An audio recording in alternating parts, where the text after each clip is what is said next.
تفضل. انا تفضل. السلام عليكم. دابا انايا جيت لهنايا كنتظاهر على حساب الفساد اللي كاين في هذه العماله هذه، وانايا واحد المظلوم في هذه المدينه. انا ابن اقدم الاسر في مدينه العرائش، وكانت عندنا 10 قطارات بجزيئه الوفاء بداوها نصبوا بها على الوكاله الامريكيه للتنميه الدوليه USAID، شبروا تمويل باش يبنيوا المساكن، ومن بعد ما كاينش. شكون اللي داوها حدد باش عدد من الموظفين في العماله ومجموعه الموظفين ديال العمران، بدعوى انهم غادي يديروا واحد البرنامج سميتو 200,000 ابيطه 200,000 سكن، وهذاك البرنامج ما خرجش الوجود، والفلوس فرقوها مع بعضياتهم والارض قسموها وحنا الضحايا.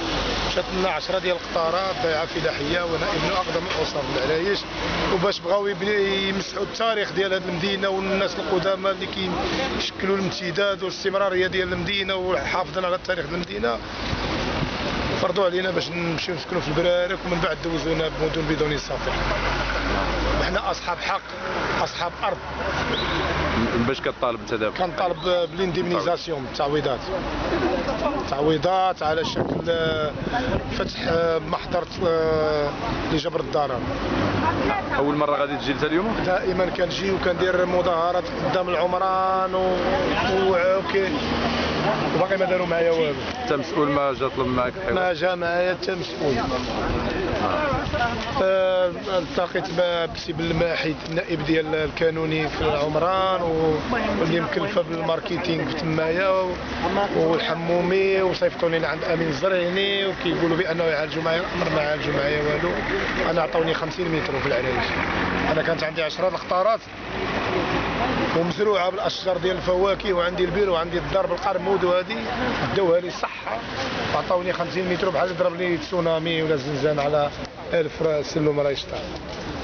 هذه اللائحه ديال الاقسام الفاسده في العرايش: قسم التعمير، قسم المبادره الوطنيه للتنميه البشريه، قسم الاقتصاد، قسم الشؤون القرويه، قسم الماليه. هذه الاقسام كامله فاسده. نطالب بالمجلس الاعلى للحسابات زياره مدينه العرائش. هذا المجنوني مكلف بقسم التعمير فاسد، هو كنقولوا له ديكاج. هذه البطاقه الحمراء ديال كارت روج ديال قسم التعمير.